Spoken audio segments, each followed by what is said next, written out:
Nusantara yang sedang bergabung pada siang hari ini.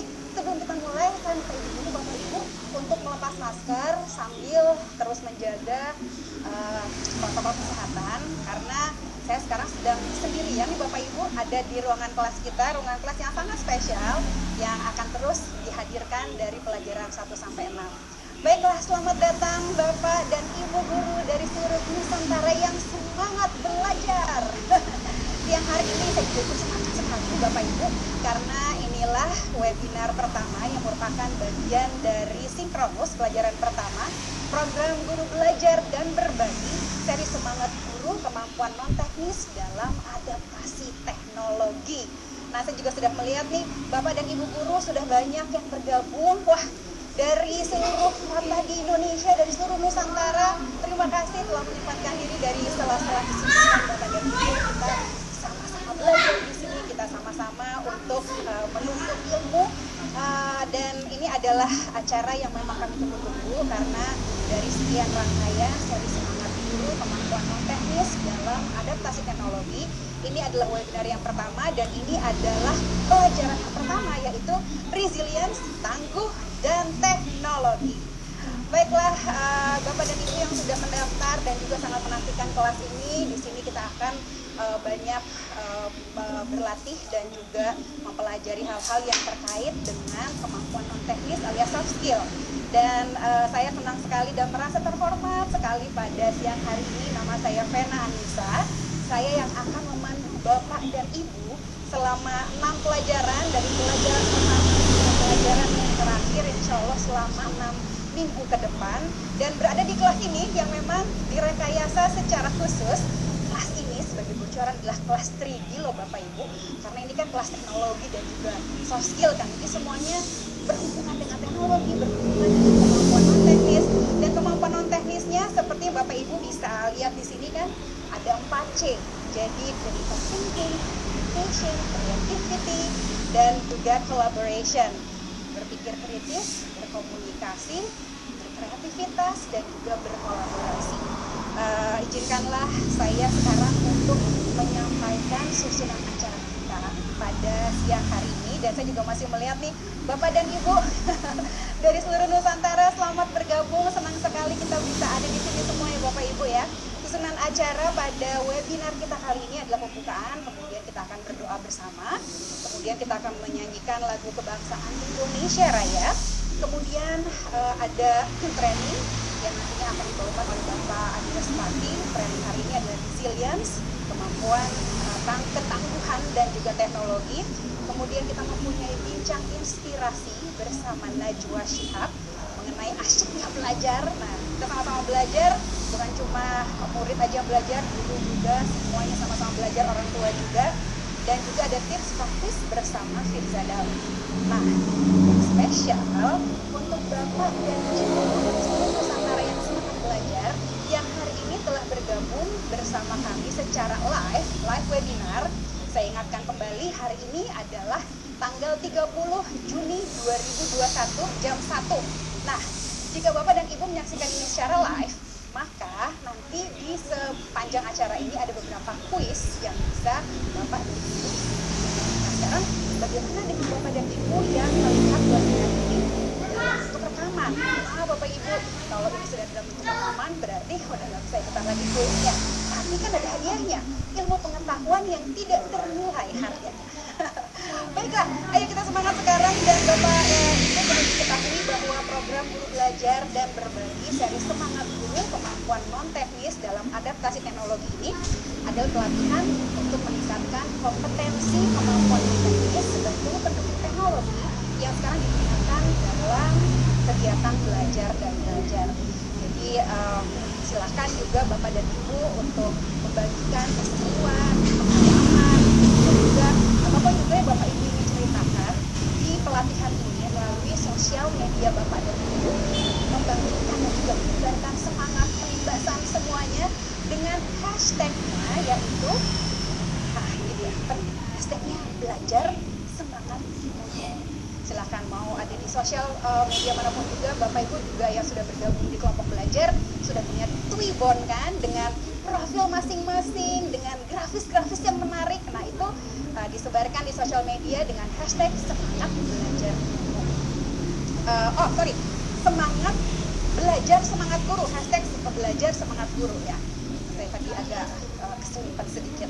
Baiklah, dan Bapak Ibu, program ini adalah kolaborasi antara Direktorat Jenderal Guru dan Tenaga Kependidikan Kemendikbudristek dengan VNV Group dan juga Hewlett Packard Indonesia.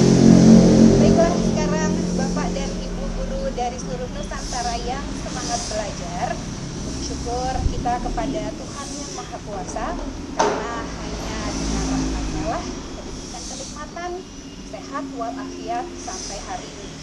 Untuk mengawali pertemuan virtual kita pada pagi hari ini, marilah kita menundukkan kepala sejenak, seraya berdoa kepada Tuhan Yang Maha Esa, sehingga apa yang kita lakukan dapat menjadi berkah dan manfaat. Berdoa sesuai kepercayaan dan keyakinan masing-masing, kita mulai.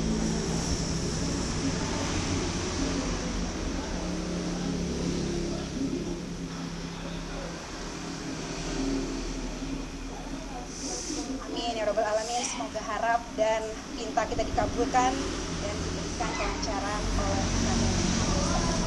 Baiklah hadirin sekalian yang berbahagia, marilah sekarang kita menyanyikan lagu kebangsaan Indonesia Raya. Dimohon kita semua untuk sikap sempurna.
Bapak dan Ibu, kami persilahkan untuk kembali ke sikap sempurna. Baiklah Bapak dan Ibu guru dari seluruh Nusantara yang semangat belajar pada siang hari ini, sebentar lagi kita akan memasuki sesi training pelajaran pertama, yaitu resilience, tangguh, dan teknologi. Kita akan siap-siap untuk mendapatkan pemaparan dan juga nanti bisa tanya jawab. Tetapi sebelum kita belajar, sepertinya nih, jari-jari tangan kita yang akan kita gunakan untuk mencatat, dan kemudian kemampuan kognitif kita, pengasahan otak kita ini harus dipanaskan sedikit. Nah, oleh karena itu saya ingin mengajak Bapak dan Ibu untuk ikutan kuis dulu. Kuis ini sebetulnya sangat sederhana, yaitu menebak kata. Nah, tapi dari menebak kata ini, siapa tahu Bapak dan Ibu bisa menebak katanya dengan sempurna, dapatkan hadiah. Hadiahnya hari ini adalah Rp200.000 dalam bentuk e-wallet Bapak Ibu. Caranya gampang, jadi sekarang Bapak dan Ibu lihat di YouTube chat Bapak Ibu. Jadi kalau Bapak dan Ibu sekarang sedang melihat pelatihan ini di YouTube GTK Indonesia, Kemendikbudristek. Nah, di situ ada chatnya kan. Nah, silahkan di chat itu ada sebuah tautan yang akan mengarahkan Bapak dan Ibu ke Google Form. Google Form ini diisi dulu karena kita nanti akan menghubungi Bapak dan Ibu yang menjadi pemenang di email yang benar. Jadi silakan Bapak Ibu sudah melihat di chatnya itu ada sebuah tautan untuk ikutan menjawab kuis. Silakan isi nama, kemudian juga asal dan juga emailnya. Itu yang paling penting karena nanti kalau Bapak dan Ibu mendapatkan hadiahnya, kami bisa menghubungi ke email yang benar. Kemudian saya akan memberikan tebakan kata ini. Katanya adalah berikut ini. Silahkan untuk ditebak katanya. Oke, dan Ibu dan Bapak kalau misalnya masih mengalami kendala teknis, silahkan aja, tidak apa-apa. Ini di tiap daerah kami sadar memang berlainan. Kalau misalnya belum bisa masuk ke dalam tautannya, dijawab aja dalam hati. Karena kalau misalnya nanti jawabannya benar, asik, karena jawabannya tepat kan gitu ya Bapak Ibu ya.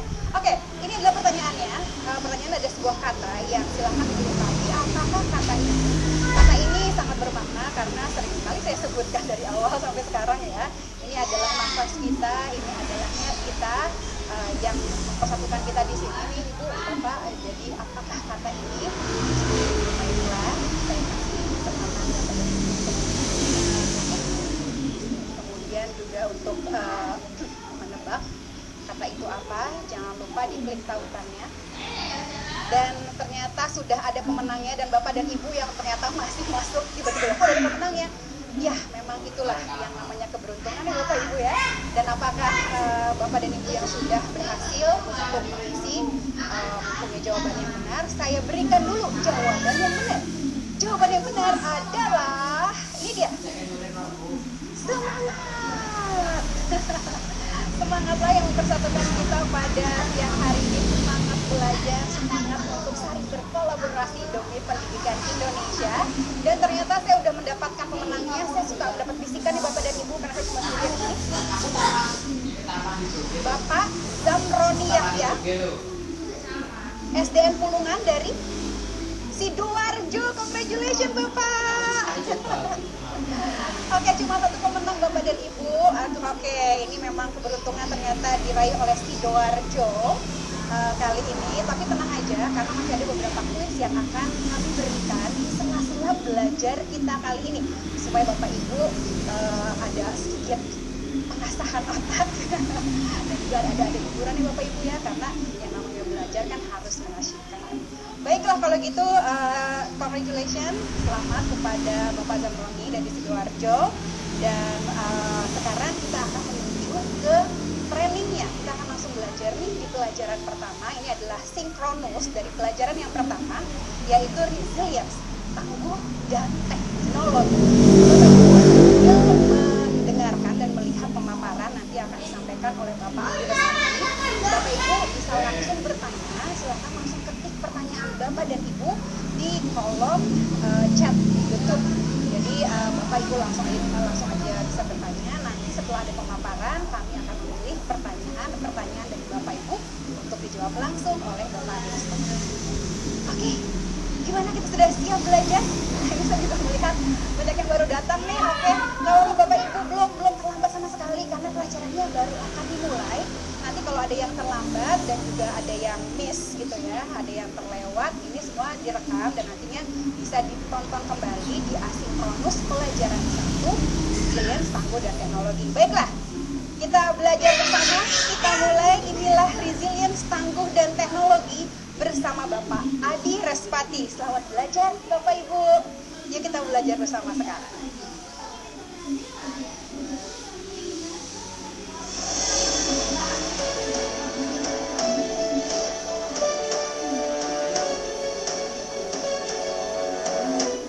Selamat siang Bapak dan Ibu, nama saya Adi, saya dari Websis for Edu. Saya akan bercerita, sharing dengan Bapak dan Ibu pada hari ini tentang resiliensi.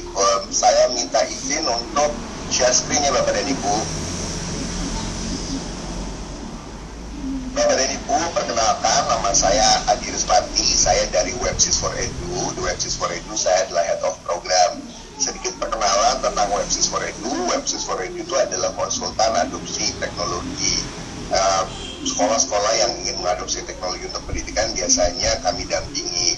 Kami biasanya mendampingi guru untuk belajar tentang menggunakan teknologi dalam pembelajaran. Kami juga mendampingi pemimpin untuk membuat kebijakan-kebijakan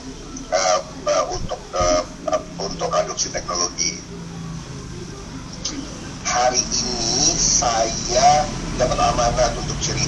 tentang resilience, tangguh dan teknologi. Saya akan coba share yang kami praktikkan selama ini. Ada beberapa kerangka yang saya ingin ceritakan kepada Bapak dan Ibu dengan harapan ini bisa digunakan selama praktik ke depan, baik dalam konteks kita sedang menghadapi PJJ ataupun nanti setelah PJJ kita akan tetap menggunakan teknologi dalam proses pembelajaran. Ada 2 pesan kunci yang saya harapkan saya bisa sampaikan pada hari ini dan mudah-mudahan ini bisa terpakai oleh Bapak dan Ibu. Yang pertama, saya akan cerita tentang satu kerangka namanya kerangka SEMR. Harapan kami menceritakan ini kepada Bapak dan Ibu agar Bapak dan Ibu dapat sebuah kerangka yang nanti bisa dijadikan sebagai to-do list untuk adaptasi dalam menggunakan teknologi. Nanti mudah-mudahan di akhir saya akan coba perlihatkan sebuah matriks pengembangan SEMR sehingga Bapak dan Ibu bisa dapat gambaran selama beberapa bulan ke depan tulisnya buat Bapak dan Ibu itu apa. Yang kedua saya ingin share nanti tentang resiliensi. Harapan saya menceritakan tentang resiliensi adalah supaya kami dapat memberikan gambaran yang bisa jadi senjata atau bisa jadi tenaga untuk motivasi Bapak dan Ibu, dukungan moral. Ya, untuk ini nanti kami akan sharing sebuah grafik yang menggambarkan lazimnya ketika seseorang itu sedang mempelajari atau beradaptasi dengan teknologi, itu kira-kira perjalanannya akan seperti apa. Saya akan mulai dengan topik resiliensi.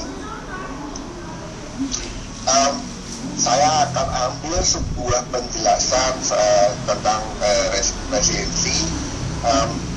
Di ilmu psikologi, resiliensi ini banyak dikenal dengan kemampuan seseorang untuk bangkit kembali ketika mengalami desakan mundur atau bahkan kegagalan. Sinonimnya ada resiliensi, ada tangguh. Kata yang lazim digunakan di kajian ilmu psikologi adalah daya lenting atau membal. Saya akan lanjut. Di ilmu psikologi Bapak dan Ibu, kata pertama yang digunakan untuk mendefinisikan sebuah istilah itu punya peranan yang sangat penting. Resiliensi di sini didefinisikannya sebagai kemampuan. Kalau di kajian ilmu psikologi, kata kemampuan itu punya arti yang khusus. Ketika satu konstruk psikologi atau sebuah konsep psikologi, sebuah konsep tingkah laku dikenalkan sebagai kemampuan, itu artinya tingkah laku tersebut bisa dilatih. Itu bukan bawaan yang pure genetika. Karena bisa dilatih, artinya kalau dipraktekkan terus-menerus, seseorang bisa jadi terampil. Jadi performance-nya bisa baik tanpa perlu banyak tenaga. Dan kalau keterampilan ini terus dipraktikkan lagi, ini akan menjadi semacam refleks. Artinya secara intuitif yang akan muncul dalam situasi yang diperlukan, si resiliensi ini akan bisa ditunjukkan oleh orang tersebut. Nah, ini adalah kata kunci yang sangat penting. Mudah-mudahan kami bisa sharing dengan Bapak dan Ibu. Ini makanya jadi sangat penting untuk membicarakan resiliensi dalam adaptasi teknologi dengan konteks Bapak dan Ibu perlu waktu beberapa bulan ke depan untuk mempraktikkan ini. Karena kita bicara tentang adaptasi teknologi, kita bicara tentang perjalanan. Kalau kita akan bicara tentang learning journey, perjalanan Bapak dan Ibu. Di sini perjalanan Bapak dan Ibu membutuhkan sebuah peta. Kalau dalam konteks kita bepergian, peta ini menggambarkan lokasi saya mulai, kemudian lokasi saya sampai. Learning journey dalam adaptasi teknologi itu konteksnya adalah tingkat kemahiran. Jadi kita mulai dari titik kemahiran yang mana, kemudian kita akan sampai ke titik kemahiran yang mana, tingkat kemahiran yang mana. Nah, inilah yang saya akan perkenalkan bersama teman-teman yang namanya kerangka SEMR. Kerangka SEMR adalah sebuah kerangka yang memperkenalkan tingkat kematangan seorang guru memanfaatkan teknologi untuk mendukung proses pembelajaran. Di sini kata kuncinya adalah kematangan. Tingkat kematangan ini jadinya mulainya dari yang pemula, kemudian beranjak naik ke tingkat yang paling mahir. Tingkat kematangan ini di dalam kerangka SMART dibentang menjadi empat tingkat. Tingkat yang pertama namanya substitusi. Tingkat yang kedua namanya augmentasi. Tingkat yang ketiga namanya modifikasi. Nanti tingkat keempat yang terakhir namanya redefinisi. Jadi kerangka SMART ini sebetulnya istilah kata SMART-nya merujuk kepada tingkatan kematangan ini. Saya akan lanjut. Pertanyaan cara yang paling mudah untuk memahami tingkat-tingkat kematangan SMART adalah dengan menggunakan pertanyaan ini sebagai refleksi, Bapak dan Ibu. Pertanyaannya adalah bagaimana saya menggunakan teknologi baru dalam kegiatan pembelajaran saya. Kita coba akan bahas satu persatu ya Bapak dan Ibu. Tingkat pertama namanya substitusi. Untuk mengenali tingkat SMART, Bapak dan Ibu akan terbantu dengan dengan refleksi terhadap dua komponen. Komponen yang pertama adalah kegiatan belajar. Komponen yang kedua adalah sasaran belajar. Kalau tingkat substitusi, itu berarti gambarannya adalah saya menggunakan teknologi baru untuk kegiatan yang masih sama dengan sebelum saya pakai teknologi baru ini. Artinya kalau kegiatan saya sama, berarti sasaran belajarnya juga masih sama dengan kegiatan yang lain, dengan kegiatan sebelumnya, maksud saya. Nah, ini disebut sebagai substitusi. Tingkat yang berikutnya namanya augmentasi. Dilihat dari kegiatan belajarnya, sebuah pembelajaran, sebuah kegiatan belajar yang dipraktikkan oleh guru di kelasnya, untuk diaugmentasi itu sudah mulai berubah sasaran belajarnya, tapi masih sama. Nah, perubahannya seperti apa? Perubahannya biasanya terjadi karena gurunya sudah lebih kenal dengan teknologi yang dia gunakan. Mungkin karena sudah seminggu atau bahkan sebulan menggunakan hardware tersebut. Dan ketika selama sebulan itu dia sudah mulai kenal dengan fitur-fitur di aplikasi tersebut. Bahkan mungkin pengenalan fitur-fiturnya sudah sangat mendekati lengkap, sehingga guru dan jadi punya insight bahwa kayaknya kita bisa melakukan ini deh, kayaknya yang ini bisa dilakukan, bisa ditambahkan deh, kayaknya kita bisa melakukan kegiatan ini. Jadi karena gurunya kenalan dengan banyak fitur baru, jadi ada kegiatan-kegiatan baru yang ditambahkan di dalam kegiatan yang lama. Sasaran belajarnya tetap masih sama. Tingkat yang berikutnya namanya modifikasi. Kalau dilihat dari kegiatan belajarnya, naik dari augmentasi, guru-guru yang mempraktikkan di tingkat modifikasi, kegiatan pembelajarannya sudah berubah signifikan, Bapak dan Ibu. Jadi sudah ada kegiatan-kegiatan yang baru, bukan cuma pengayaan dari kegiatan yang sebelumnya. Sasaran belajarnya juga sudah mulai berubah karena guru jadi dapat insight, wah kalau misalnya ada fitur A, B, C, D, E dan ada aplikasi untuk A, B, C, D, E, berarti jangan-jangan pencapaian murid kita bisa lebih tinggi, bisa lebih baik, bisa lebih berkualitas, bisa lebih akurat. Nah, ini adalah yang disebut penggunaan teknologinya sudah sampai pada tingkat modifikasi. Di sini yang perlu dicatat, untuk di tahap modifikasi sangat kecil kemungkinan guru bisa berdiri sendiri. Biasanya di sekolah yang implementasi penggunaan teknologinya sudah dimodifikasi, sudah sampai tingkat modifikasi, guru-gurunya itu sudah sebagai tim sama-sama di tingkat modifikasi. Jadi sangat jarang ada satu sekolah yang hanya satu guru sudah mencapai modifikasi, sementara yang lainnya masih substitusi. Ini karena untuk mencapai modifikasi perlu kematangan kelompok. Nanti kita akan bahas lebih lanjut. Tingkat yang terakhir namanya redefinisi. Kalau dilihat dari kegiatan belajarnya, kegiatan belajar di redefinisi itu sudah berubah nyaris total. Ada banyak sekali kegiatan-kegiatan yang tadinya tidak ada, sekarang jadi ada.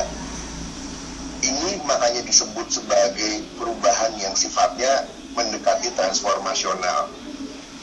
Bukan saja kegiatannya banyak yang berubah, bahkan total nyaris berubah, sasaran belajarnya juga sangat berubah. Lagi-lagi ini karena para guru jadi dapat insight bahwa wah, kalau aplikasinya bisa seperti ini, teknologinya bisa seperti ini, berarti penggunaan teknologinya bisa membuat murid-murid kita punya kompetensi A, B, C, D, E. Jadi sasaran belajarnya bisa berubah. Lagi-lagi sangat jarang sekolah yang gurunya cuma satu orang yang mencapai redefinisi. Biasanya kalau satu guru di sekolah itu sudah mencapai redefinisi, di sekolah itu ada beberapa orang guru yang sudah sampai di sini.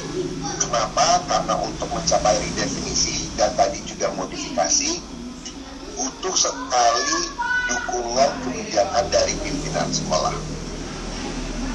Salah satu yang akan terlihat cukup ekstrim adalah dari visi misi pendidikan si sekolahnya. Biasanya berubah tuh, biasanya ada sesuatu yang menjadi lebih intensif, penggunaan teknologi itu sangat dikaitkan dengan profil lulusannya. Kita coba lihat secara keseluruhan. Jadi peningkatan tingkat kematangan Bapak dan Ibu di kerangka seminar itu ditandainya oleh skenario KBM guru itu semakin kaya. Kalau dilihat dari sasaran pencapaiannya, kalau kita merujuk kepada LPP, mungkin kalau yang biasanya yang dicapai itu adalah C1 dan C2, skenario KBM yang semakin ke modifikasi dan redefinisi itu mencapai tingkat-tingkat seperti C5, analisis, kreasi.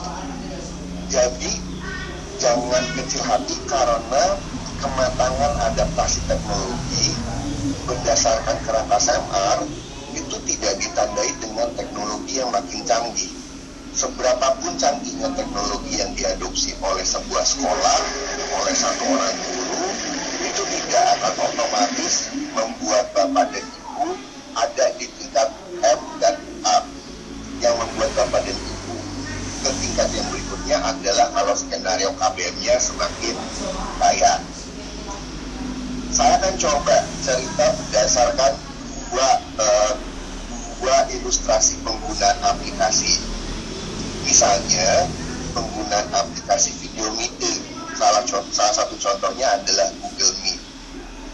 Bapak dan Ibu menggunakan Google Meet atau tidak, itu tidak menentukan Bapak dan Ibu sudah di tingkat S, A, M, ataupun R. Tapi menggunakan aplikasi video meetingnya seperti apa, itu yang menentukan Bapak dan Ibu di tingkat yang mana. Kalau video meetingnya, aplikasi Google Meet-nya digunakan untuk metode mengajar ceramah di kelas, berarti kegiatannya masih sama dengan sebelum menggunakan Google Meet. Ini yang lagi terjadi selama pandemi. Metode ceramah digunakan dominan untuk aplikasi Google Meet. Ini adalah tingkat substitusi. Sebagai catatan, ini yang menjadi salah satu perhatian kami mengapa pengalaman belajar selama PJJ jadi tidak cukup menyenangkan, meletihkan sekali buat murid dan buat guru karena metode ceramah digunakan di aplikasi Google Meet. Kalau dominan ceramah digunakan di video meeting, konsekuensi yang sangat lazim terjadi adalah letih. Nah, Bapak dan Ibu bisa menggunakan Google Meet untuk kegiatan yang lebih kaya dari sudut pandang skenario KBM. Bapak dan Ibu bisa saja menggunakan Google Meet untuk sarana Bapak dan Ibu memberikan umpan balik yang intensif terhadap murid. Ini mungkin bisa terjadi karena Bapak dan Ibu sudah memberikan materi ajar kepada murid sebelum sesi Google Meet-nya. Di sini disebut augmentasi karena Bapak dan Ibu sudah mulai mengkombinasikan beberapa fitur, bahkan mungkin beberapa aplikasi. Karena Bapak dan Ibu misalnya sudah memberikan materi-materi ajar berupa video, bisa saja misalnya Bapak dan Ibu sudah bisa membuat materi ajar dalam bentuk video. Kebetulan di episode ketiga Bapak dan Ibu akan diajarkan bagaimana membuat video yang kreatif. Video tersebut bisa diberikan sebelum sesi Google Meet-nya, sehingga ketika sesi plenonya, sesi Google Meet-nya, murid sudah siap untuk diajak tanya jawab. Di situ mereka mendemonstrasikan keterampilan atau pemahaman mereka, dan Bapak dan Ibu bisa fokus memberikan umpan balik. Dan kalau penggunaan fiturnya cukup elaboratif, Bapak dan Ibu cukup kenal dengan fitur-fitur yang mendetail tentang Google Meet, maka umpan baliknya bahkan bisa secara intensif diberikan individu. Tingkat yang berikutnya adalah menggunakan video meeting untuk tingkat modifikasi. Untuk tingkat modifikasi bisa jadi salah satu skenario KBM-nya Bapak dan Ibu memfasilitasi diskusi kelompok murid. Di sini artinya murid sudah mandiri dalam berdiskusi. Bapak dan Ibu memberikan sebuah arahan, ada goal yang ditetapkan bahwa nanti ketika selesai diskusi, kamu harus membuat keputusan dan atau kesimpulan tentang A, B, C, D, E. Kemudian mereka melakukan analisis kasus, mereka melakukan penilaian-penilaian, mereka membaca berbagai macam literatur, kemudian mengeluarkan sebuah gagasan. Nah, video meeting itu juga tetap bisa digunakan untuk pembelajaran yang tingkatnya itu adalah redefinition Bapak dan Ibu. Jadi Google Meet itu tidak hanya bisa digunakan untuk tingkat-tingkat kematangan yang S ataupun A, tapi bisa M maupun R. Seperti apa? Sebelum ke sana, saya ingin ngajak Bapak dan Ibu untuk menghayati dulu bahwa setiap aplikasi atau setiap software yang kita bisa gunakan untuk dalam proses pembelajaran itu sebetulnya adalah barang yang sangat mewah. Setiap aplikasi ini punya potensi untuk digunakan dalam pembelajarannya yang levelnya adalah redefinition. Contohnya kalau di redefinition untuk pemanfaatan video meeting, kita bisa menggunakan video meeting untuk mengajak murid-murid kita membuat acara online, misalnya webinar. Dan ini sangat bisa diterapkan walaupun kita bicara tentang murid-murid SD. Misalnya topik-topik pelajaran mereka, mata pelajaran mereka apapun itu, entah itu matematika, entah itu biologi, entah itu sains, entah itu sejarah, kita ajak mereka untuk bikin webinar online. Pesertanya siapa? Pesertanya adalah orang tua mereka. Bayangkan kalau misalnya kita mengadakan semacam science fair, topiknya misalnya bulan ini adalah sejarah, bulan depan misalnya adalah biologi, bulan depannya sudah berganti lagi. Ini adalah salah satu karakteristiknya menggunakan teknologi untuk tingkat redefinition. Salah satu cara untuk menjelaskan redefinition dalam proses pembelajaran adalah kalau tidak ada teknologi ini, kegiatan belajar seperti ini tidak mungkin dilakukan. Dalam hal ini kita lihatnya kalau tidak ada webinar, tidak ada video meeting, tidak ada aplikasi seperti Google Meet, mungkin kita akan sulit untuk mengadakan science fair setiap bulan. Dengan adanya ini kita bisa mengelola acara webinar online dengan yang jadi bintang adalah semua murid-murid kita. Redefinition di dalam penggunaan video video meeting seperti ini adalah yang sangat kami rekomendasikan, terutama semakin tinggi jenjang pendidikan murid-murid kita. Misalnya kalau untuk mahasiswa, bahkan kami merekomendasikan webinarnya, webinar online-nya itu diadakan dalam rangka kontribusi kepada masyarakat, karena mahasiswa mempelajari topik-topik atau teori-teori yang levelnya sudah untuk bisa dipraktikkan di masyarakat, maka apapun yang mereka pelajari dari semester 1 itu sudah punya nilai kontribusi, sudah punya nilai implementasi aplikasi ke masyarakat. Dan kalau misalnya penggunaan video meeting seperti ini didorong kepada mahasiswa-mahasiswa kita, itu kegiatan pembelajarannya akan kaya sekali, karena untuk mereka bisa menyelenggarakan webinarnya, mereka mesti belajar tentang promosi, mereka mesti belajar tentang mencari audiens, mereka mesti mencari strategi komunikasi. Dan inilah adalah yang kita sebut sebagai pembelajaran yang teknologi digunakan untuk sampai kegiatan yang sasaran belajarannya bahkan berubah. Saya akan coba bahas lagi untuk satu jenis aplikasi yang lain. Tujuan saya memperkenalkan aplikasi yang kedua ini adalah untuk memantapkan penghayatan Bapak dan Ibu bahwa aplikasi apapun yang dikenalkan kepada kita untuk digunakan di kelas itu sangat memungkinkan, sangat berpotensi untuk dipraktikkan pada tingkat kematangan yang paling tinggi seperti redefinition. Di sini jenis aplikasi yang saya ingin perkenalkan adalah Thinking Board. Aplikasi yang kita akan jadikan case studies adalah Google Jamboard. Beberapa dari Bapak dan Ibu mungkin ada yang sudah pernah menggunakan Google Jamboard.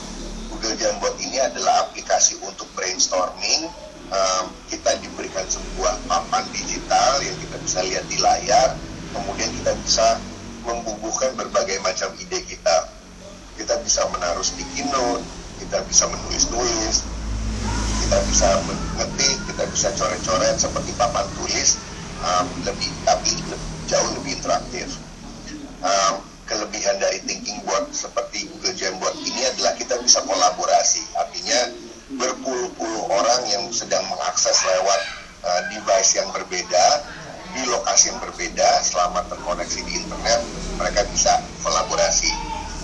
Saya akan coba cerita tentang penggunaan Thinking Board di level substitusi. Secara pertama kali Bapak dan Ibu melihat Google Jamboard, mungkin yang akan terpikir adalah kemiripannya dengan papan tulis.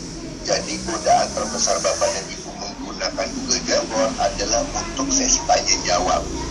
Sehingga saya dulu cukup lazim guru-guru memberikan pertanyaan-pertanyaan di papan tulis, kemudian murid-murid diminta untuk maju ke depan dan kemudian menuliskan jawabannya di papan tulis. Ini biasanya dulu saya alami untuk mata pelajaran seperti matematika, fisika, kimia, mata pelajaran yang melibatkan penghitungan-penghitungan dalam menjawab pertanyaan-pertanyaan. Kalau Bapak dan Ibu menggunakan skenario ini di kelas, menggunakan Jamboard untuk sesi tanya jawab, seperti untuk menjawab pertanyaan-pertanyaan matematika, fisika, kimia seperti yang tadi saya ceritakan, ini adalah penggunaan yang kita sebut tingkat kematangannya substitusi. Nah, kegiatan ini bisa terjadi tanpa teknologi ini. Kita merujuk kepada kegiatan ini pernah kita lakukan sebelum saya menggunakan Google Jamboard. Kita bisa naik tuh satu tingkat dari ini. Kita bisa saja membuat sesi tanya jawab, di mana tanya jawabnya itu memberikan kesempatan murid untuk berpendapat secara bebas. Kalau nanti kita perhatikan, nanti saya akan coba perlihatkan ada dua gambar. Google Jamboard itu di Google Jamboard kita bisa menempel post-it note, dan karena kita sambil mengetik, jadinya gagasan-gagasan yang kita bisa tuangkan ke papan diskusi kita itu jadi sangat banyak, dan kita bisa mengeluarkan ide sebanyak mungkin, baik kita ketik, baik kita coret-coret, kita bisa memasukkan gambar, kita bisa mencari gambar lewat Google Search. Jadi Google Jamboard ini terintegrasi dengan Google Search juga. Kalau kita gunakan seperti ini, artinya papan yang tadinya cuma terbatas untuk digunakan menjawab pertanyaan yang objektif, jadi bisa digunakan untuk alat mengemukakan pendapat bersama-sama. Di sini masih augmentasi karena misalnya pertanyaannya masih datang dari guru dan kemudian ide-idenya murid masih di dalam batasan pertanyaan tersebut. Itu berarti Bapak dan Ibu bisa tingkatkan lagi penggunaan Google Jamboard dalam skenario KBM Bapak dan Ibu. Bagaimana kalau misalnya kita menggunakan Google Jamboard sebagai alat guru untuk memicu murid brainstorming sebebas mungkin. Misalnya Bapak dan Ibu mengajukan pertanyaan seperti ini. Apa ya yang kita bisa lakukan supaya warga itu bisa menerima himbauan pemerintah atau dokter, kalangan tenaga kesehatan maksud saya, supaya mereka bisa turut serta ambil peran yang aktif di dalam menurunkan angka penularan COVID-19. Di sini Bapak dan Ibu memberikan kesempatan kepada murid untuk mengeluarkan ide mereka. Di sini ceritanya di papan diskusinya yang bagian yang kiri kita mengajak murid untuk mencari penyebab mengapa himbauan-himbauan yang diberikan itu angka diikutinya tidak setinggi yang kita harapkan. Bagian yang kanan kita brainstorming, kita mengeluarkan ide sebanyak-banyaknya, kira-kira metode apa yang bisa kita modifikasi dari himbauan yang sudah ada supaya jumlah warga yang mengindahkan himbauan ini jadi lebih banyak. Nah, di sini ceritanya kita mengajak murid untuk brainstorming dan menulis masing-masing ide mereka di sticky note. Kalau misalnya kita berikan waktu 2 jam untuk mereka berpikir tidak ada henti-hentinya, papan yang kalau di sini contohnya cuma ada beberapa post-it note, tapi kalau kita encourage murid untuk terus brainstorming, untuk terus mengeluarkan ide apapun, segila apapun, seberapapun seperti tidak relevan, tapi jangan-jangan nanti relevan, tuangkan saja, maka satu papan brainstorming ini bisa berisi penuh dengan gagasan-gagasan yang mungkin diantaranya akhirnya jadi gagasan yang paling efektif dibanding semua program edukasi yang ada.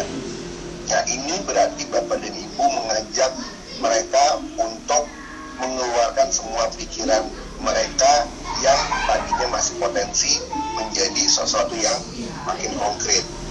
Penggunaan Google Jamboard seperti ini berarti sudah sampai ke tingkat kematangan modifikasi.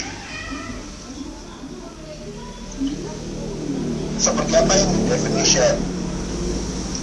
Dalam hal ini salah satu contohnya kita menggunakan thinking board seperti Google Jamboard sebagai alat batu loncatan untuk murid membuat sebuah produk lain. Jadi ini adalah proses awalnya. Misalnya seperti ini. Katakanlah saya mengajar pelajaran bahasa Indonesia. Saya menugaskan murid saya untuk membuat sebuah cerpen. Idenya mereka pikirkan sendiri. Ini adalah salah satu contoh brainstorming. Di sini disebut sebagai redefinition. Salah satu argumennya adalah karena yang nanti menjadi tugasnya sebetulnya bukan brainstorming yang ini.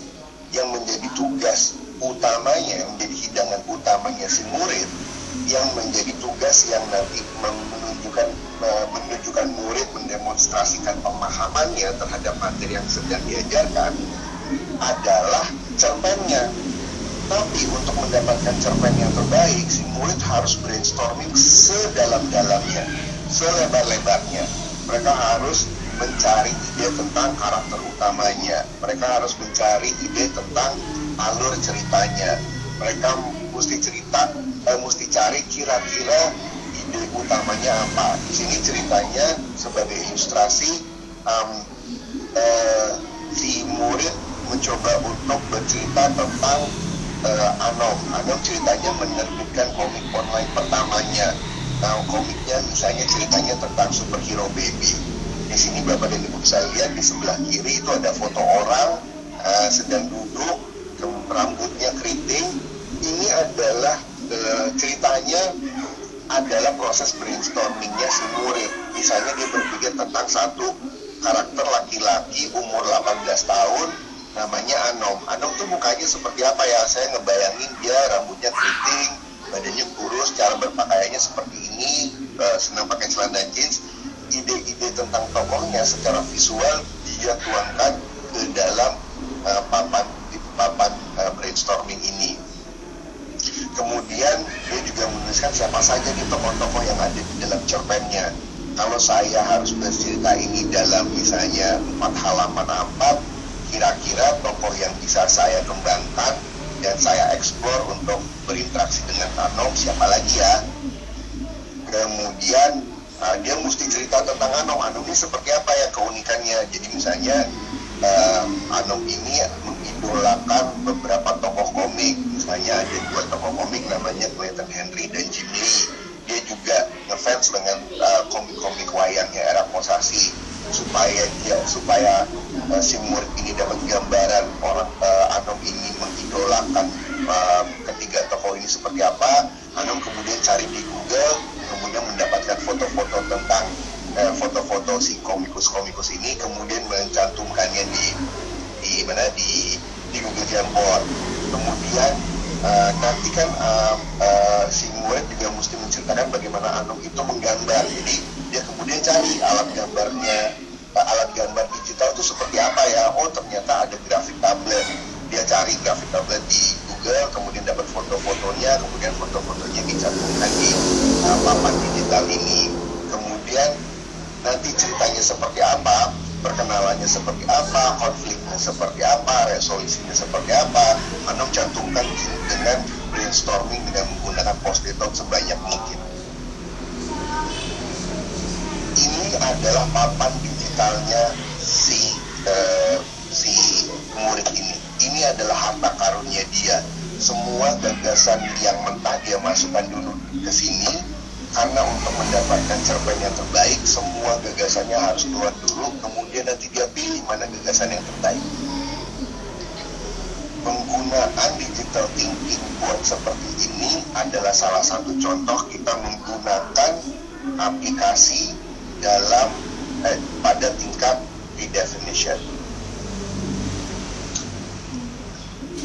Jadi, Bapak dan Ibu, kita bisa melihat Semar itu sebagai sebuah peta.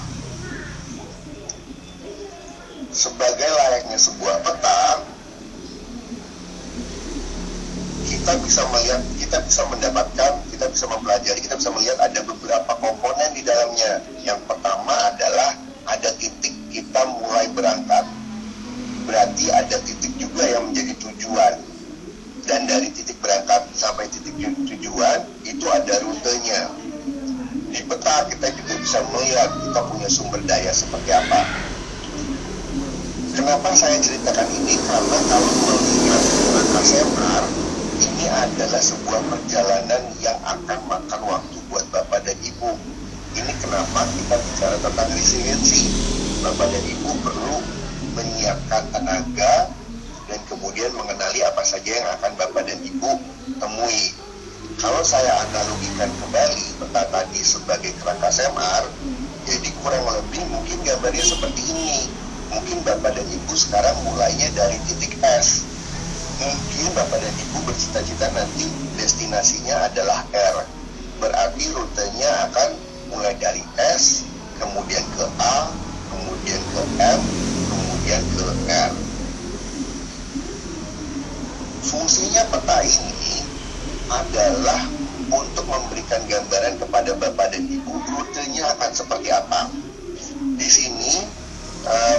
kita bisa lihat bahwa sepanjang perjalanan dari S ke A, dari augmentasi ke modification, dan dari modification ke redefinition, itu tidak semuanya garisnya berwarna biru. Ada yang kuning, ada yang merah. Itu artinya ada tantangan-tantangan yang perlu kita lewati. Melihat peta itu akan membantu kita untuk bisa mengantisipasi kapan macet akan terjadi, kapan jalanannya lancar. Mengetahui kapan jalanan lancar dan kapan jalanan akan macet, itu akan membantu kita untuk bisa mengatur tenaga mental kita. Kapan saya harus sabar, kapan saya harus agresif, kapan saya harus tenang.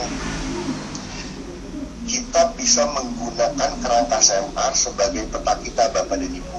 Jadi kenapa tadi saya memperkenalkan kerangka SEMAR? Karena dengan SEMAR Bapak bisa melihat bahwa setiap tingkatan itu ada tuntutannya, dan setiap tuntutan akan meminta kita untuk melewati beberapa tantangan-tantangan tertentu. Tantangan-tantangan ini untuk setiap tingkat SEMAR ada polanya, Bapak dan Ibu. Untuk perjalanan menuju augmentasi dari substitusi, tantangan buat Bapak dan Ibu adalah keluar dari jebakan salah paham bahwa untuk beradaptasi dengan teknologi, Bapak dan Ibu harus menguasai banyak aplikasi. Tidak demikian. Syukur-syukurnya tidak demikian. Yang perlu Bapak Ibu lakukan, yang perlu tantangan di sini adalah Bapak dan Ibu justru perlu membuat materi ajar sebanyak mungkin dan belajar sebanyak mungkin skenario-skenario KBM hanya dengan menggunakan aplikasi yang jumlahnya terbatas.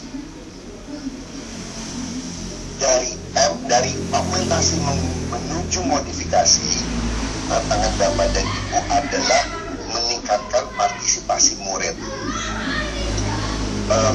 Salah satu tantangan yang paling besar di kelas adalah membuat murid itu berisik di kelas.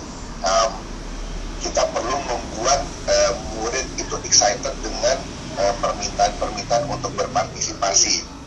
Di sini tantangan Bapak dan Ibu adalah Bapak dan Ibu perlu tuh belajar untuk memperkaya menggunakan kombinasi beberapa aplikasi, dan Bapak dan Ibu perlu mengenali strategi-strategi untuk memotivasi murid berpartisipasi secara lebih aktif. Perjalanan dari modifikasi ke redefinisi itu adalah melepas agar murid belajar mandiri. Kadang-kadang guru sangat khawatir karena saking protektifnya terhadap murid, mereka mencoba untuk melindungi murid dengan menyediakan berbagai macam informasi yang mereka butuhkan. Jadi mereka takut melihat muridnya gagal atau salah, padahal itu adalah bagian yang perlu murid lewati kalau proses pembelajaran itu mau mendapatkan partisipasi yang sangat aktif dari murid. Itu berarti Bapak dan Ibu tantangannya Bapak dan Ibu perlu belajar tentang metode student centered learning. Lebih jauh lagi nanti ada beberapa tantangan seperti Bapak dan Ibu perlu belajar tentang manajemen event online. Seperti tadi, kalau misalnya Bapak dan Ibu mau mengadakan festival webinar untuk murid-murid Ibu, Bapak dan Ibu perlu sedikit belajar tentang bagaimana mengadakan event online. Kalau Bapak dan Ibu mengadakan event online dan kemudian ingin mendatangkan beberapa tamu-tamu praktisi, alumni atau alumni yang sudah jadi tokoh masyarakat, Bapak dan Ibu perlu belajar menggunakan teknologi untuk manajemen kolaborator, untuk mengajak berbagai macam pihak luar yang ikut serta di dalam program. Ini adalah kurang lebih tantangannya. Nah, ini adalah mudah-mudahan bisa jadi bekal Bapak dan Ibu yang pertama, matriks pengembangan SMA. Di sini matriksnya sudah dipetakan untuk menggambarkan untuk mencapai masing-masing tahap ini, Bapak dan Ibu perlu mencermati tantangan apa saja dan tugas Bapak dan Ibu apa saja. Misalnya, untuk keterampilan teknologi, untuk di tingkat substitusi yang lebih lanjut, Bapak dan Ibu perlu berkenalan dengan fitur-fitur aplikasinya semakin lengkap. Untuk mencapai augmentasi, Bapak dan Ibu perlu bisa mengkombinasikan beberapa aplikasi dalam satu rangkaian kegiatan pembelajaran. Tentang keterampilan teknologi, Bapak dan Ibu bisa lihat sini bahwa teknologi, kecanggihan Bapak dan Ibu menggunakan teknologi tidak lagi diperlukan untuk modifikasi dan redefinisi. Tapi ini yang berikutnya, keterampilan pedagogi. Bapak dan Ibu perlu belajar sebanyak mungkin tentang keterampilan pedagogi untuk mencapai tahap augmentasi, modifikasi maupun redefinisi. Yang saya sarankan kepada Bapak dan Ibu adalah mencapai tahap tingkat augmentasi dalam kurun waktu 1 sampai 3 bulan ke depan. Ini berarti Bapak dan Ibu perlu belajar tentang teknik flip learning yang seintensif mungkin. Sebaik-baiknya flip learning itu seperti apa? Mempraktikkan flip learning dengan baik itu sudah akan berdampak untuk praktek PJJ Bapak dan Ibu selama pandemi ini. Terakhir tentang kebijakan Bapak dan Ibu. Untuk mencapai tingkat substitusi dan augmentasi, satu orang guru sangat mungkin untuk mencapainya secara mandiri. Tapi untuk mencapai modifikasi, Bapak dan Ibu perlu tim. Bapak dan Ibu perlu beberapa orang guru yang ketika belajar beradaptasi dengan teknologi itu saling mendukung, saling memberikan dukungan moral kepada satu sama lain. Untuk mencapai redefinisi, Bapak dan Ibu perlu dukungan dari kepala sekolah. Karena ada banyak sekali kebijakan yang perlu dikeluarkan oleh kepala sekolah sebelum Bapak dan Ibu mempraktikkan skenario-skenario KBM yang redefinisi. Oke, tadi adalah kerangka SEMAR. Kerangka SEMAR kami perkenalkannya sebagai sebuah peta. Peta itu artinya ini Bapak dan Ibu, matriks pengembangan SEMAR. Bapak dan Ibu bisa perhatikan bahwa untuk masing-masing target pencapaian tingkat SEMAR ada PR-PR yang perlu Bapak dan Ibu capai. Inilah yang perlu Bapak dan Ibu pelajari bersama guru-guru yang lain. Semakin Bapak dan Ibu mencapainya bersama-sama, saya rasa target augmentasi, modifikasi, dan redefinisi akan bisa tercapai. Saya akan kembali ke topik yang pertama, yaitu resiliensi.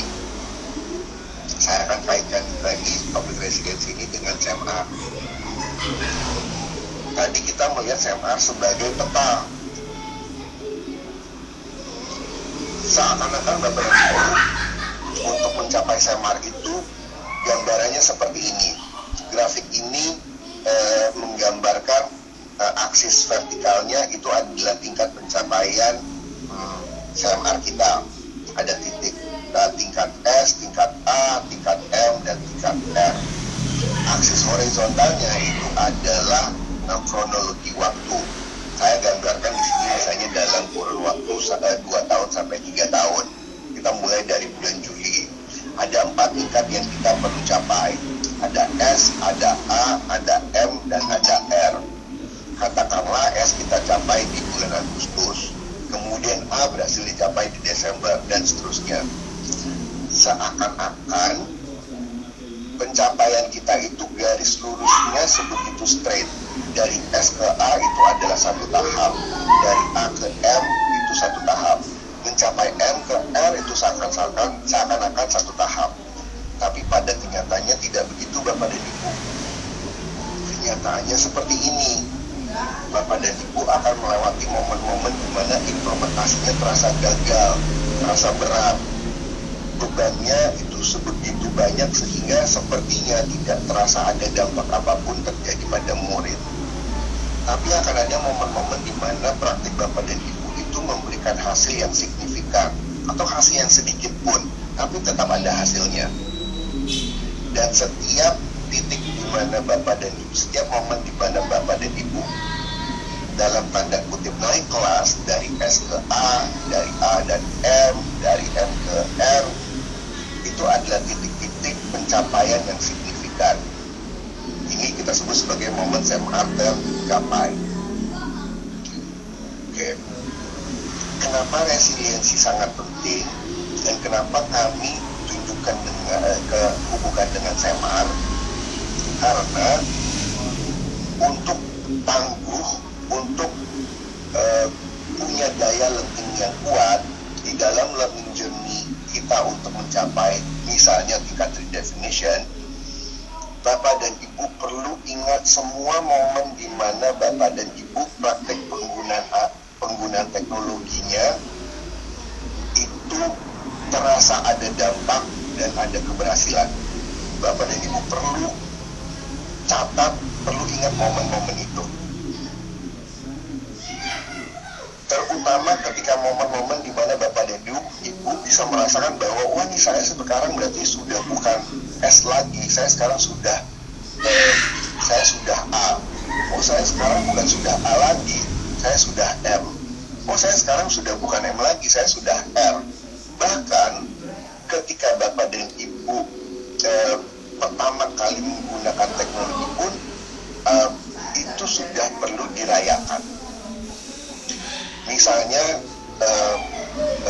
hari pertama di mana program adopsi teknologi Bapak dan Ibu secara resmi dimulai, atau buat kita yang adopsi teknologi karena kita didesak oleh pandemi, kita ingat lagi tuh tanggal pertama kita menggunakan Google Meet, hari pertama di mana kita pembelajaran menggunakan teknologi karena harus pembelajaran jarak jauh. Semua tanggal-tanggal itu perlu diingat dan dirayakan. Di Websis kami sangat menyarankan guru-guru kami untuk menggunakan media sosial untuk mengingat dan merayakan pencapaian-pencapaian mereka. Ketika mereka ikut seminar, ketika mereka diundang untuk menjadi pembicara, ketika mereka mempraktikkan di kelas, video-video pembelajaran mereka yang mereka sebarkan itu perlu ditaruh di media sosial untuk memori kita dan untuk merayakan. Saya berikan beberapa contoh, ini adalah beberapa posting dari Ibu Yulia Fitara. Ibu Ara ini adalah guru dari SMP Islam Al-Azhar 3 Bintaro. Saya sediakan di sini QR code-nya kalau Bapak dan Ibu sedang melihat layar kemudian mau di-scan menggunakan smartphone Bapak dan Ibu, monggo saya sudah siapkan agar nanti Bapak dan Ibu diantar ke profile page Instagramnya Bu Ara. Ini ada lagi Bu Shelly. Kalau Bapak dan Ibu mau lihat juga, Bu Shelly ini sangat rajin untuk membuat konten-konten di media sosialnya. Fokusnya adalah untuk memberikan panduan penggunaan aplikasi untuk dipakai di pembelajaran. Di sini post yang ketiga yang saya tampilkan ini juga seperti Bu Ara tadi, Bu Shelly ini pernah juga menjadi speaker di sebuah acara sharing tentang praktik baik adopsi teknologi. Ada lagi Pak Heri dari Sekolah Global Mandiri, dari Sekolah Sekolah Azhari. Ini adalah contoh-contohnya. Pak Azhari di sini mencantumkan sertifikasi dia dari program Google Certified Educator. Pak Heri ini juga sangat sering mengupload materi-materi ajarnya di Instagram. Dia buat karusel ini isinya 5 halaman sampai 10 halaman. Karena Pak Heri juga suka desain, jadi desain dari materi ajarnya sangat menarik tuh. Pak Heri juga pernah jadi pembicara di acara sharing tentang praktik baik menggunakan teknologi. Adalah sangat penting untuk Bapak dan Ibu menayangkan karya Bapak dan Ibu di media sosial. Kenapa? Karena ketika Bapak dan Ibu sedang mengalami rasanya sedang gagal, rasanya praktik adaptasi teknologi Bapak dan Ibu sedang tidak berdampak, saya bisa bilang dari pengalaman kami mendampingi sekolah-sekolah, perasaan tersebut pada umumnya tidak akurat. Kadang-kadang kita lupa dengan momen-momen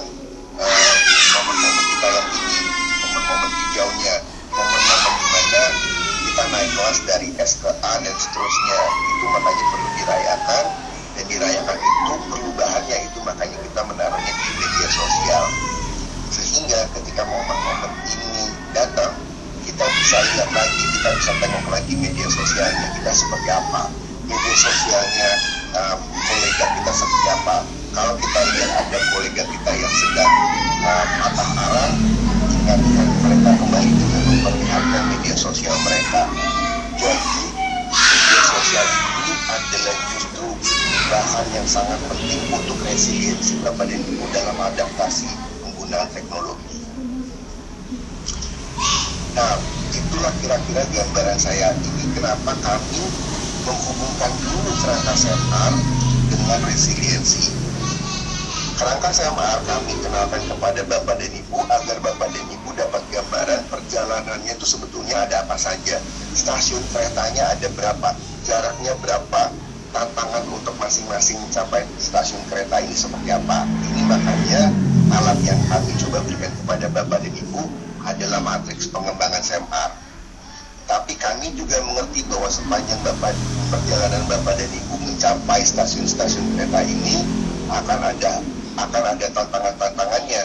Walaupun tantangan-tantangannya sudah kami uraikan di matriks pengembangan SMR, itu tidak berarti bahwa ketika kita melewati tantangannya rasanya itu tidak berat. Seperti seakan-akan tidak berarti bahwa kalau kita sudah tahu maka tidak akan terasa ada tantangan. Justru SMR ini tujuannya adalah untuk memperlihatkan dari depan sebelum Bapak dan Ibu menemui tantangannya, Bapak dan Ibu sudah tahu antisipasi apa yang ada di depan. Untuk bisa melewatinya, untuk bisa menghadapi beban emosinya, disitulah peran resiliensi. Disitulah Bapak dan Ibu butuh dukungan moral, butuh dukungan yang membuat Bapak dan Ibu semangat lagi. Grafik SMR yang tadi kami berikan kepada Bapak dan Ibu itu fungsinya adalah mudah-mudahan bisa berfungsi sebagai reminder buat Bapak dan Ibu bahwa ketika Bapak dan Ibu merasa sedang berat, itu berarti Bapak dan Ibu ada di titik merah. Tapi titik merah itu akan juga diikuti dengan titik-titik hijau berikutnya.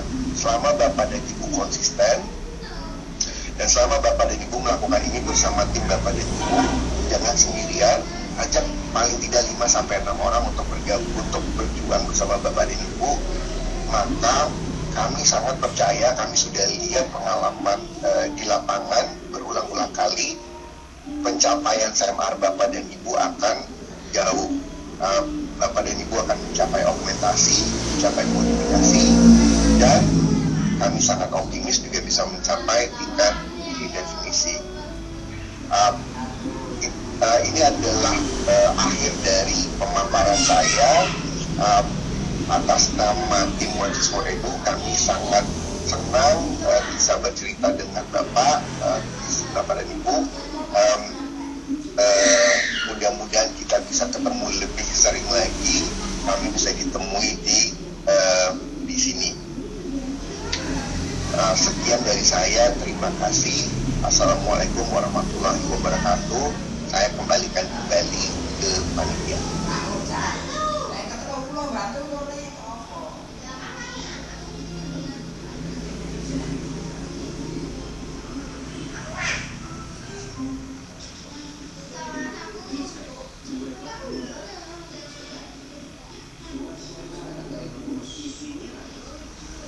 Bapak dan Ibu guru di seluruh Nusantara yang sedang semangat belajar di siang hari ini. Tadi saya memperhatikan ternyata memang dari ribuan yang hadir, ini lengkap ya, dari mulai Sumatera, Jawa, Kalimantan, Sulawesi, Bali, Lombok, sampai Papua. Semuanya ada dan hadir di sini, dan sama juga tadi seperti yang Pak Adi Ruspati juga katakan bahwa dalam adopsi dan adaptasi teknologi memang kita harus melakukannya secara bersama supaya terciptanya akselerasi teknologi yang sangat memberikan dampak yang baik. Karena kita sekarang kita memang lagi tidak sendiri ya Bapak Ibu ya. Kita semua hadir di sini satu Indonesia, Bapak dan Ibu guru hadir di sini untuk semangat belajar. Tadi setelah mendengarkan pemaparan dari Bapak Adi Respati, pastinya saya melihat banyak pertanyaan dari Bapak dan Ibu, dan semuanya saya lihat sudah juga memberikan pertanyaannya lewat YouTube. Di YouTube-nya ini adalah di Ditjen GTK Kemendikbud RI. Jadi saya juga tadi melihat ada Bapak dan Ibu yang bertanya, ini bagaimana caranya mengakses webinar ini, apakah lewat portal Guru Belajar Guru Berbagi, ataukah lewat langsung YouTube-nya. Jadi memang kalau misalnya Bapak dan Ibu masuk ke portal Guru Belajar dan Berbagi, diakses nih di bagian pelajaran 1 Resilience, Tangguh dan Teknologi, ada link menuju ke webinar ini, diklik saja di situ dan langsung menontonnya lewat YouTube. Karena itu ada kolom chat yang bisa Bapak pergunakan untuk menjawab, untuk lupa, untuk bertanya. Nah, bicara mengenai pertanyaan, ini Pak Adi Respati ada pertanyaan ini dari Bapak dan Ibu ya. Jadi mohon Bapak Adi Respati untuk kembali hadir dan menjawab pertanyaan dari Bapak dan Ibu guru di seluruh Nusantara. Karena keterbatasan waktu, memang tidak semua pertanyaan bisa dijawab. Jadi kami pilihkan yang mewakili pertanyaan yang sudah ada. Nanti tapi jangan khawatir jika Bapak dan Ibu pertanyaannya tidak masuk dalam webinar kali ini. Nanti Bapak Adi Respati akan hadir di kelompok belajar yang sudah dibuat. Jadi bisa langsung bertanya kepada beliau. Jadi mudah-mudahan pertanyaan Bapak dan Ibu bisa terjawab bersama juga. Baik, kita sekarang kembali ke Bapak Adi Respati untuk menjawab pertanyaan dari Bapak dan Ibu.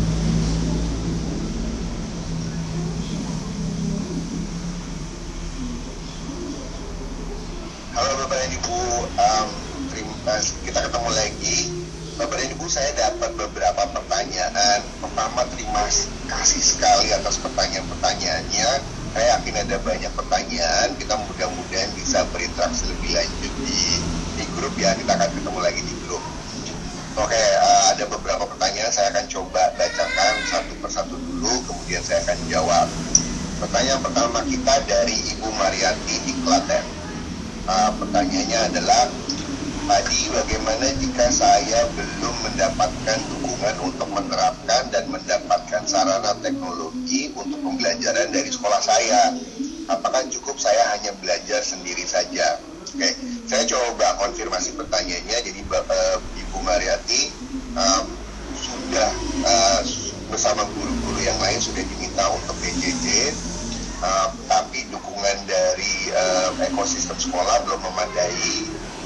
Mungkin Ibu tidak mendapatkan fasilitas pelatihan, mungkin tidak mendapatkan hardware tambahan. Apakah Bapak dan Ibu bisa beradaptasi secara mandiri? Jawabannya bisa Bapak dan Ibu. Kami melihat sangat banyak contoh dari pendampingan kami dengan sekolah. Ada guru-guru yang single fighter. Yang pertama saya ingin ceritakan kepada Bu Mariati, saya asumsikan Ibu Mariati punya satu alat yang bisa digunakan, satu alat teknologi yang bisa digunakan, misalnya satu laptop atau satu handphone. Salah satu dari dua ini tidak ada masalah. Saya tadi sempat cerita juga bahwa apapun teknologi yang Bapak dan Ibu bisa gunakan, baik satu hardware pun atau satu aplikasi pun, itu sangat potensial untuk membuat sebuah proses pembelajaran itu sangat stimulating, sangat merangsang, sangat menggugah untuk murid sampai mencapai pembelajaran yang sangat jauh. Ke pertanyaan Ibu, ya bisa Bapak dan Ibu. Saya asumsikan Bapak Ibu cukup punya koneksi di internet sehingga Ibu Mariati bisa cari di YouTube berbagai macam sharing best practices dari guru-guru yang juga berbagi tentang bagaimana mereka menjalankan praktek remote learning mereka, praktek distance learning mereka, praktek PJJ mereka di internet. Guru-guru di Indonesia sudah banyak yang mulai sharing karena mereka sadar sekali bahwa kayaknya ini kalau diketahui oleh guru-guru yang lain, ini akan membantu nih. semudah dengan membuat keyword misalnya PJJ yang efektif, student centered learning. Bapak dan Ibu akan ketemu video-video sharing yang dibuat oleh banyak sekali guru. Pelajari teknik-teknik mereka, lihat dari teknik-teknik yang lebih sederhana, mulai dari situ praktikkan secara konsisten, kemudian Ibu Marati bisa lanjut ke teknik-teknik atau skenario KPM yang mungkin lebih hebat. Ibu Marati juga tidak perlu khawatir, dari pengalaman kami melihat nature-nya atau sifat alamiahnya adopsi teknologi, adaptasi teknologi yang serius di sebuah sekolah itu memang butuh pionir, Bu. Tapi secara konsisten kami melihat jika pionirnya itu konsisten, praktiknya konsisten, satu hal yang mulai kelihatan nanti adalah bahwa murid-muridnya semangat dan murid-muridnya akan menyemangati guru yang lain. Jadi dukungan terhadap itu akan diperoleh karena murid-murid yang lain merasakan bahwa sebetulnya pengalaman belajar yang seperti ini juga perlu dilakukan oleh guru-guru yang lain. Ironisnya pada momen seperti ini kemudian lingkungan sekitar Ibu dan misalnya pemimpin Ibu juga termasuk itu akan terbuka hatinya, kemudian melihat kalau kayak gini ini worth it, ini layak banget untuk saya investasi, untuk saya carikan support untuk guru-guru saya. Jadi menjawab pertanyaan Ibu, ya sangat mungkin. Mulai dari praktek yang sangat simpel tapi konsisten, dengan Ibu membuat video-video pembelajaran tapi konsisten, terus menerus itu akan punya dampak. Kita melihat guru-guru yang membuat video di YouTube konsisten, begitu videonya sudah mencapai angka 300, 200, kemudian penontonnya itu sudah ribuan per episodenya, baru kemudian lingkungan di sekitarnya melihat bahwa ternyata yang dilakukan oleh Bapak dan Ibu dampaknya sebegitu besar. Ini akan terjadi, itu adalah polanya yang kami lihat berkali-kali berulang-ulang di sekolah-sekolah. Mudah-mudahan itu bisa menjawab pertanyaan Bu Mariati. Pertanyaan kedua kita dari Pak Yakobus Sihombing dari Sianta. Pertanyaannya adalah bagaimana berkolaborasi dengan murid dalam teknologi, karena biasanya mereka protes dengan minimnya sarana teknologi yang mereka punyai. Ya, Pak, saya sangat bisa memahami situasi tersebut. Ini adalah situasi yang sangat lazim terjadi di sekolah. Pak Yakobus tidak perlu berkecil hati, tapi ini adalah situasi yang cukup jadi pola dan tetap ada perubahan yang sangat mungkin terjadi dari itu.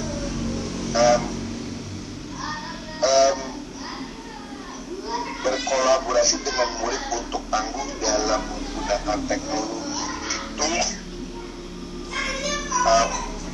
sangat bergantung pada interaksi Bapak dengan mereka. Nomor satu, jadi saya kembali nomor satu, Bapak dan Ibu, Pak Yakobus tidak perlu berpikir bahwa ini berarti Bapak dan Ibu perlu punya aplikasi atau hardware yang canggih.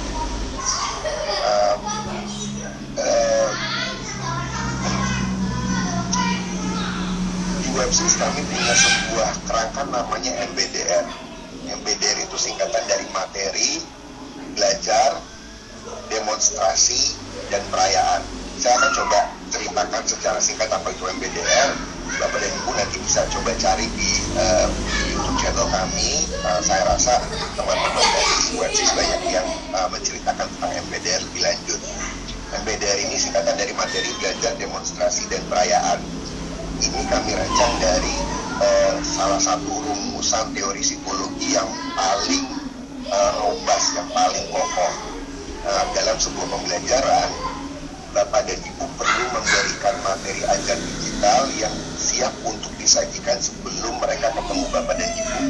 Materi ini perlu jumlahnya cukup, menggugah, dan instruksinya jelas. Materi ini diperlukan untuk langkah berikutnya, yaitu belajar. Belajar merujuk kepada tingkah laku apa yang Bapak dan Ibu harapkan dikerjakan oleh murid untuk mereka paham materinya. Membacakah, menontonkah, berdiskusi dengan temannya kah, membuat mind mapnya kah. Jadi materi-materi yang Bapak dan Ibu buat, entah itu modul digital atau video, itu perlu merangsang murid untuk bisa melakukan ini. Setelah belajar, kita ingin murid bisa mendemonstrasikan pemahamannya. Di situ Bapak dan Ibu juga perlu merumuskan apa itu tingkah laku yang menjadi standar pemahaman murid. Apakah dia harus presentasi, apakah dia harus membuat video, apakah kalau tadi pakai kerangka SMR yang di definition, mereka mendemonstrasikan pemahaman mereka dengan membuat sebuah event. Itu adalah D, demonstrasi. Komponen yang keempat adalah R, itu perayaan. Ini juga kami tadi mention di kerangka SMR, waktu topik resiliency, kami memberikan rekomendasi kepada Bapak dan Ibu untuk catat semua pencapaian Bapak dan Ibu, catat semua praktik Bapak dan Ibu, taruh di media sosial supaya supaya Bapak dan Ibu mudah untuk melacaknya kembali.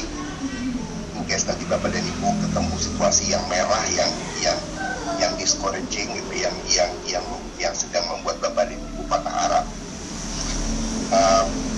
Perayaan adalah yang sangat penting, itu komponen keempat. Pertanyaan Pak Yakobus, bagaimana berkolaborasi dengan murid untuk tangguh dalam teknologi? Itu syaratnya adalah perayaannya meriah Bapak dan Ibu. Bayangkan dalam PJJ ini terutama, apalagi kalau kita menggunakan teknologi, usaha mereka untuk belajar itu lebih berat. Mereka keluar tenaga lebih besar, atensi mereka lebih besar.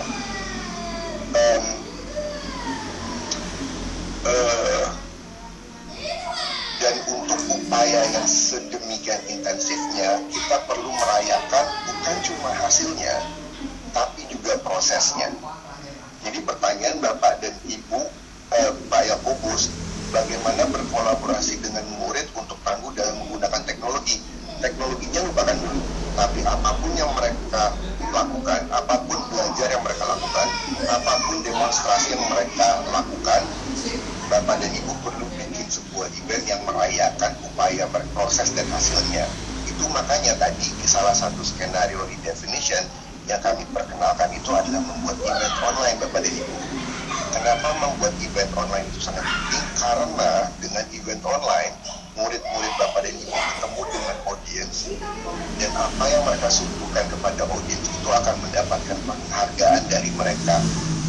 Mereka akan melihat sendiri bahwa ketika mereka mendedikasikan usaha mereka untuk menjelaskan materi mereka dengan baik kepada audiens, mereka akan mendapatkan penghargaan dari para audiensnya. Itu adalah sebuah pengalaman yang meningkatkan emosi mereka.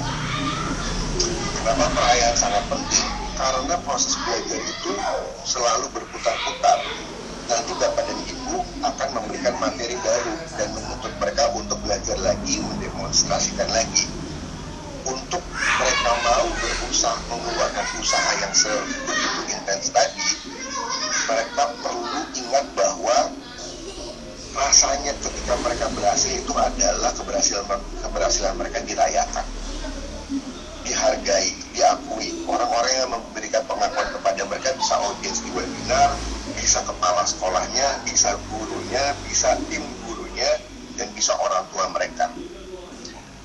Ini adalah resep kami di WebSys untuk Bapak dan Ibu membuat murid-murid tangguh berkolaborasi dengan Bapak dan Ibu. Jadi kuncinya adalah yang tadi di perayaan. Pastikan bahwa Bapak dan Ibu merayakan usaha dan hasil mereka.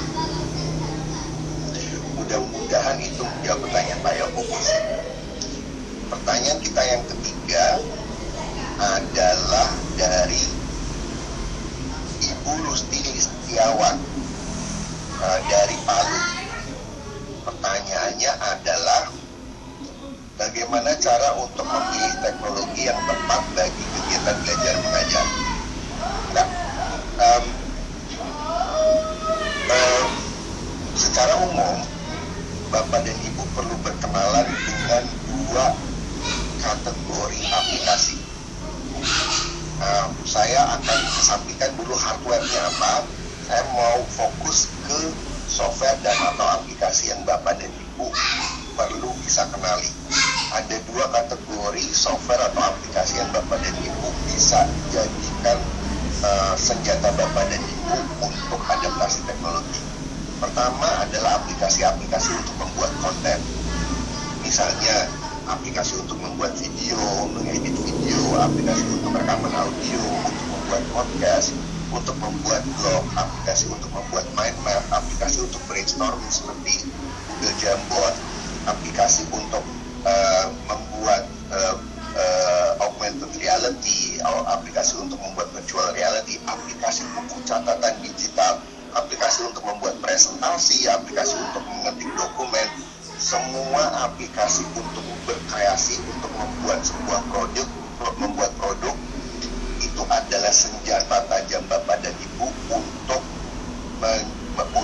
pembelajaran menggunakan teknologi. Itu adalah kategori yang pertama. Kategori kedua adalah aplikasi-aplikasi yang membantu Bapak dan Ibu berinteraksi dengan murid Bapak dan Ibu. Aplikasi yang paling lazim digunakan untuk berinteraksi dengan antara guru dengan murid itu adalah aplikasi-aplikasi LMS atau disebut singkatan dari Learning Management System. Bapak dan Ibu mungkin menggunakan Google Classroom. Google Classroom adalah salah satu bentuk aplikasi untuk menjaga atau membangun interaksi antara murid dengan guru dan antara murid dengan murid. Kenapa aplikasi untuk interaksi itu sangat penting? Karena di dalam aplikasi-aplikasi interaksilah Bapak dan Ibu bisa memberikan perayaan kepada prestasi dan pencapaiannya murid-murid kita. Selain aplikasi-aplikasi LMS seperti Google Classroom, Bapak dan Ibu bisa cari aplikasi-aplikasi yang ada fitur kolaborasinya. Fitur kolaborasi itu artinya dua orang yang berada di lokasi berbeda bisa mengerjakan satu dokumen secara bersamaan. Contoh, dan ini banyak sekali difasilitasi oleh aplikasi-aplikasi Google. Aplikasi Google Docs, Google Slides, Google Jamboard, itu adalah aplikasi yang memungkinkan untuk kita berkolaborasi. Semua user yang punya akses ke dokumen yang sama bisa mengerjakan sebuah dokumen secara simultan di satu file saja, tidak perlu kirim-kirim file. Dua kategori aplikasi ini perlu Bapak dan Ibu pelajari, dan ini sudah sangat cukup untuk memberikan dampak terhadap proses pembelajaran menggunakan teknologi. Mudah-mudahan itu menjawab pertanyaan Ibu Rusti dari Palu. Dengan 3 pertanyaan tadi, saya mohon dulu. 3 pertanyaan ini sangat mudah. Saya sangat senang dengan pertanyaan Bapak dan Ibu. Ini adalah pertanyaan-pertanyaan yang cukup sering kami temui. Mudah-mudahan Bapak dan Ibu nanti ketika praktik bisa merasakan bahwa semua yang Bapak dan Ibu tanyakan ini dilalui juga oleh rekan-rekan kita, rekan-rekan guru dan rekan-rekan di sekolah yang mengalami proses adopsi teknologi mungkin lebih dahulu dari Bapak dan Ibu. Itu kalau Bapak dan Ibu sudah punya pertanyaan ini, berarti Bapak dan Ibu sudah punya pengalaman seperti mereka di fase awal, di fase pertengahan. Bapak dan Ibu, saya himbau untuk jalan terus. Yang penting implementasi Bapak dan Ibu konsisten. Yang kedua, dari konsisten tersebut, coba ajak beberapa orang lain untuk bergabung untuk mengerjakan adaptasi teknologi bersama Bapak dan Ibu. Mudah-mudahan dari implementasi yang konsisten tersebut dan terlihat dampaknya di murid dan beberapa rekan Bapak dan Ibu, pemimpin Bapak dan Ibu kemudian juga akhirnya terjun payung untuk ikutan mendukung usaha Bapak dan Ibu. Saya rasa rasa sekian. Sampai ketemu lagi di episode yang berikutnya. Saya ucapkan terima kasih. Assalamualaikum warahmatullahi wabarakatuh.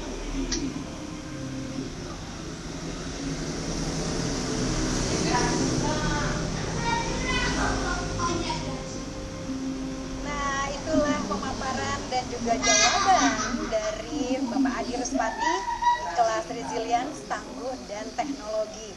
Jadi Bapak Ibu memang ada sebuah perjalanan yang harus dijalani bersama. Nah, kata kuncinya adalah dijalani bersama Bapak Ibu ya, karena dengan kolaborasi akselerasi teknologi akan semakin terasa dampak baiknya.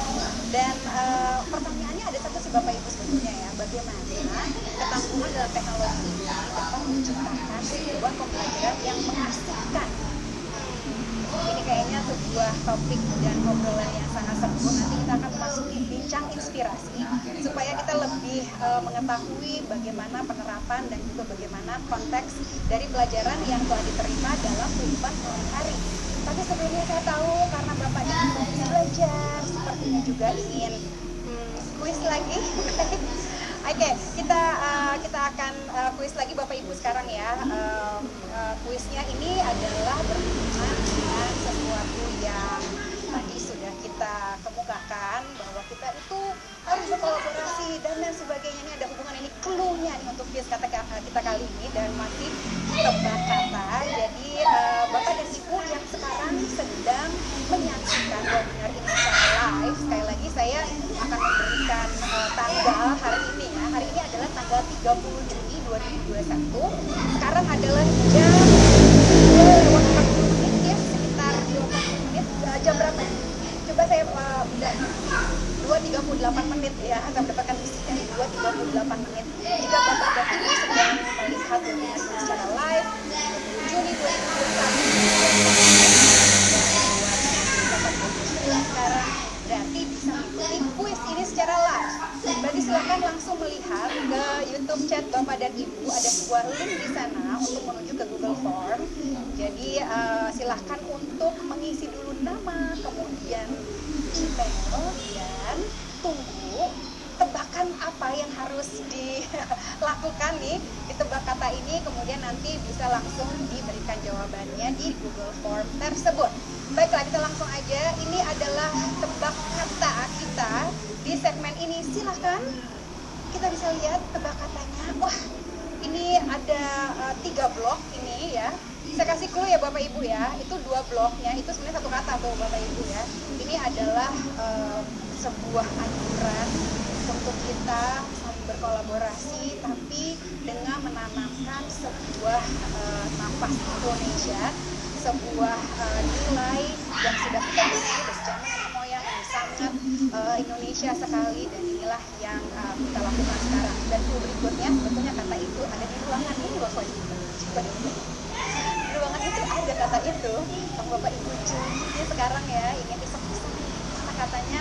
Baiklah, langsung silakan dijawab tebak kata ini. Kata pertamanya ini sebuah ajakan ya, jadi silakan ditebak dan langsung aja mengisi Google Form-nya dengan tebakan Bapak ini. Nanti jawaban yang paling tepat dan cepat itulah yang akan mendapatkan hadiah.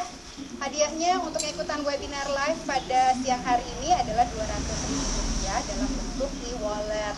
Lumayan, ada 2 orang yang akan mendapatkan hadiah ini. Jadi silahkan untuk langsung segera diisi Google Form-nya dan dilihat mana yang kira-kira nih bisa ditebak nih Bapak dan Ibu ya. Masih konsen kan nih Bapak dan Ibu? Ayo semangat, kita belajar tapi juga kita sambil iseng-iseng